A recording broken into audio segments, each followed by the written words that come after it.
to jak to się mówi, welcome to Tainan. Tainan Jandaola. Jesteśmy na dworcu centralnym, chyba jedynym zresztą w Tainanie. Jechaliśmy dzisiaj tańszym pociągiem.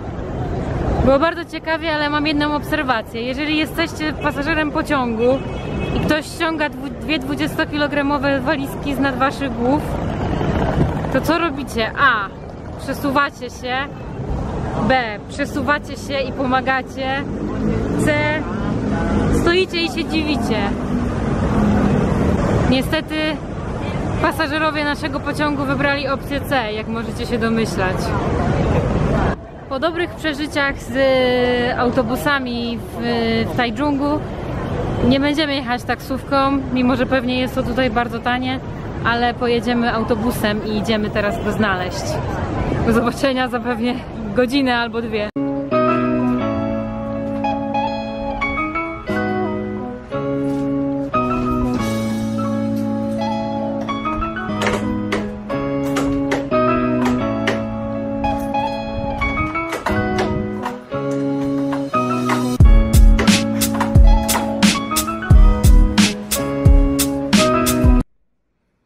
No, tak się kończy rezerwowanie najtańszego hotelu.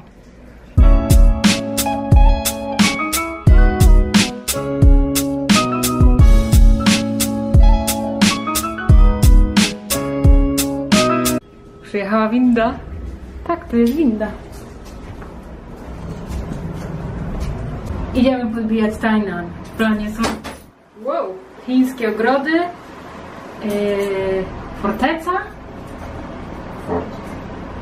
jakiś holenderski fort. Nie, no nie mogę tak mówić, że nie wiem co to. Tak wygląda z zewnątrz. Na stoliku w zestawie z pastą do zębów, kubeczkami, grzebyczkiem znalazła się prezerwatywa z napisem Pleasure.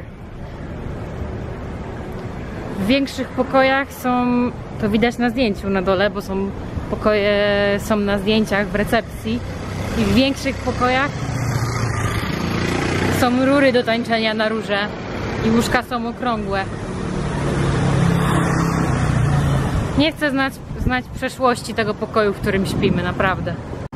Co my byśmy chcieli? A, faktycznie, to jest lichi, a to jest to, co mieliśmy do spróbowania kiedyś.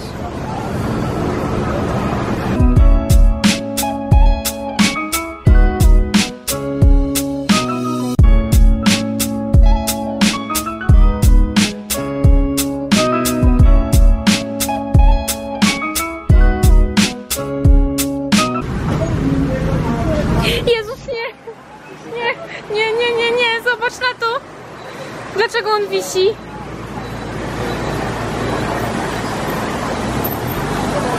Idź szybko, przejdź!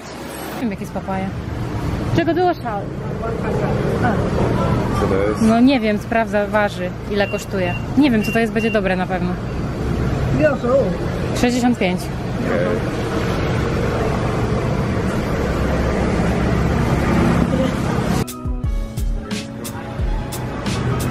7-Eleven jest wszystko. Bankomacik, różne dziwne chipsiki. Może ktoś chce test azjatyckich chipsików. Teraz pokażę na razie póki co najciekawszą rzecz, którą tutaj znalazłam. Na dziale takim trochę kosmetycznym. Jednorazowe gacie, bokserki za 89. A tutaj na przykład damskie, biało-błękitne. I właśnie Chińczycy, którzy podróżują, często kupują sobie takie i też są skarpetki. Używają je jeden raz, a potem są do wyrzucenia, nie muszą prać. My nie byliśmy tacy mądrzy i teraz musimy prać. O, są też różowe.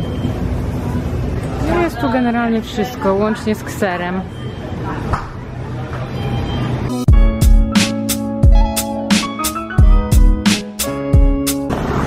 Jesteśmy już pod fortem Provincia. Tutaj jest wejście. Ale musimy jeszcze zjeść nasze frutariańskie śniadanie.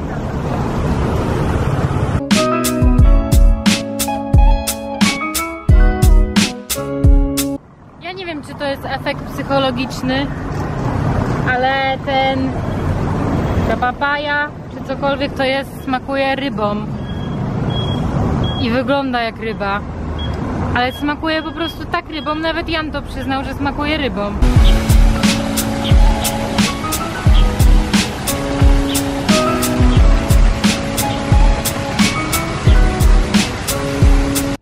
Weszliśmy do Fort Provincia na uczniowskich biletach za 25, czyli 3 zydle. Więc może powiem, co to jest. To jest taki fort zbudowany przez Holendrów podczas kiedy okupowali tutaj tą wyspę, Tajwan. I powstały tutaj 2 forty. Jeden to jest właśnie ten, a drugi powstał w dzielnicy Anping. Powstały 2 takie forty, a później taki chiński patriota, może zaraz tutaj doczytam, chiński taki patriota wywalczył z powrotem ten fort i tutaj sobie zamieszkał, że później się przeniósł gdzieś indziej. No i to na przykład pełniło też funkcję magazynu prochu strzelniczego, a później różne festiwale tutaj się odbywały. Pomnik porozumienia między tymi Holendrami a tym, co zdobył ten fort. No właśnie, jak on się nazywał? Kong? Bo on jest słynny, tylko ma taką dziwną nazwę. Kong. Przed zwiedzaniem należy zakupić magnesik, żeby nikt nie wykupił, bo nie mam żadnego magnesu jeszcze. Z tej wycieczki.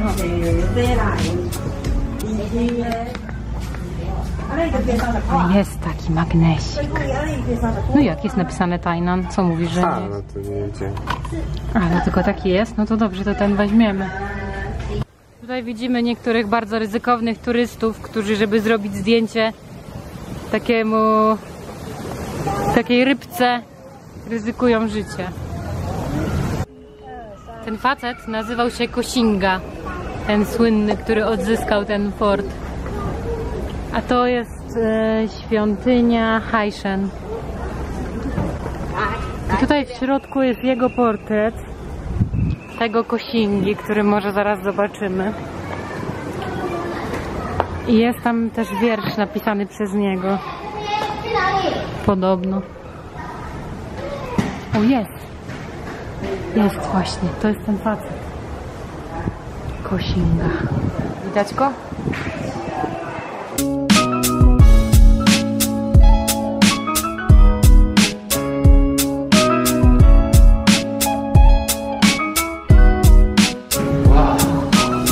Tu jest chyba teraz 50 stopni.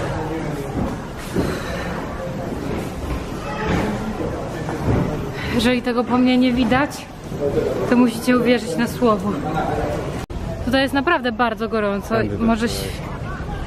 Może o tym świadczyć na przykład fakt, że Tajwańczycy, którzy zazwyczaj chodzą tutaj w dżinsach, w długich skarpetach, pewnie tych jednorazowych z 7-Eleven, w butach, w koszulce, w bluzie, w czapce i jeszcze są... Widać, że normalnie się czują. No teraz właśnie widzę, że chodzą z takimi chusteczkami materiałowymi i wycierają sobie twarze, więc to naprawdę jest już przegięcie.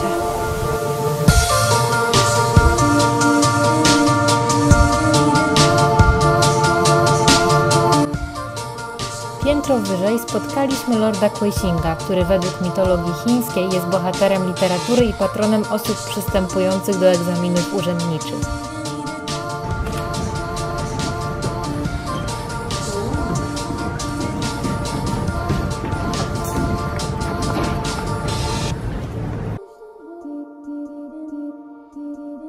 W dzisiejszych czasach Tajwańczycy z całej wyspy przyjeżdżają tu, aby prosić lorda Koxinga o pomyślne zaliczenie egzaminu maturalnego Gaokao i dostanie się na wymarzone studia.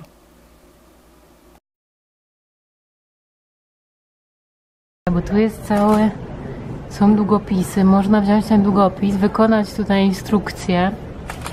Wtedy tym długopisem pisze się egzamin. To nie jest głupi pomysł, żeby wziąć taki długopis. Nie mam żadnego długopisu w plecaku.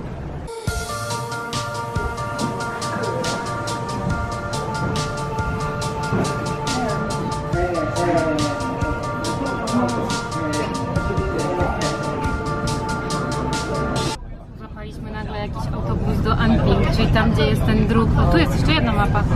Czyli tam, gdzie jest ten drugi fort. O, patrzcie, tu jest ten... Takie naklejki rozdawali na przykład w metrze w Tajpej. Jeszcze była taka wersja z panią. Chodzi o to, że na przykład po tym panu, bo on jest młody, normalny, nie jest jakiś, nie wiem, no nie jedzie na wózku ani nic, a jednak boli go brzuszek. I chodzi o to, że na przykład czasem nie widać, że komuś coś dolega. I to nie jest tak, że on tam siedzi, bo jest leniwy i nie chce stać, tylko może naprawdę musi usiąść. I to właśnie są nalepki uświadamiające.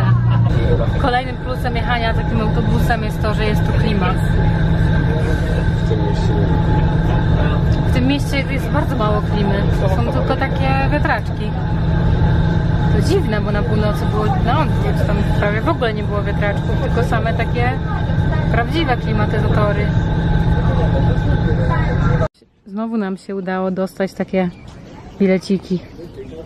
Teraz jesteśmy w Eternal Golden Castle. Niespotykane zjawisko. Ale go nie widać, nie wiem czy go... O, widać. No muszę powiedzieć, że ja go widzę lepiej niż wy, ale jest. A jeszcze zanim wejdziemy do tego wiecznego Złotego Zamku, to chciałam podzielić się z wami moimi przemyśleniami na temat toalet azjatyckich, kucanych. Bo nie wiem dlaczego one nie cieszą się zbyt dobrą sławą w Polsce, przynajmniej mnie się tak wydaje. A ja mam o nich bardzo dobre zdanie, ponieważ są o wiele bardziej higieniczne, bo no nie wiem, ale ja na zwykłej takiej Ale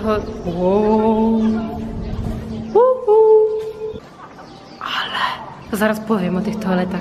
Nie wypada w takim echu mówić o toalecie, nie? To powiem... Aha, to zaraz, bo znowu jestem w tym echu. Ech. No więc jeśli chodzi o te toalety, to są one przede wszystkim o wiele bardziej higieniczne. Wydaje się, że no niby takie kucane to w ogóle co to jest jak zwierzęta. A tak naprawdę to... No nie wiem jak wy, ale ja i tak nigdy w życiu nie usiadłabym na publicznej toalecie w stylu zachodnim, siadanej. I tak czy siak trzeba nad nią kucać. No więc czy łatwiej kuca się wisząc w powietrzu, czy łatwiej kuca się po ludzku nad podłogą? Poza tym jak woda spuszcza się w takiej zwykłej, to znaczy w tej kucanej toalecie, po prostu zmywa wszystko. I nie to, że jest czysta toaleta, a na podłodze dookoła są siki, tylko po prostu jest czysto. No chyba, że jakieś wyjątkowo dziwne osoby korzystają z tej kucanej toalety, no to wtedy jest brudno. Ale właśnie przed chwilą tu byłam w toalecie, która wyglądała dość przerażająco z zewnątrz, a w środku było czyściutko, schludnie, przyjemnie i jeszcze raz tam pójdę wychodząc stąd.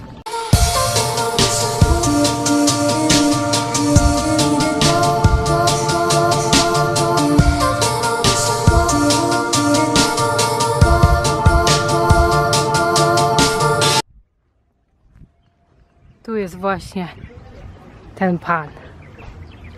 Shen Baozhen. Fajny dziadek. Hej!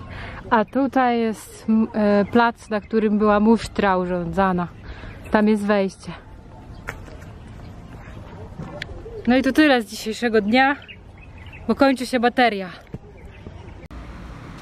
A jeszcze nagram telefonem, że będziemy wypożyczać takiego T-bike'a. Bo właściwie to jak jest 60 stopni, to jechać czy iść tak samo gorąco.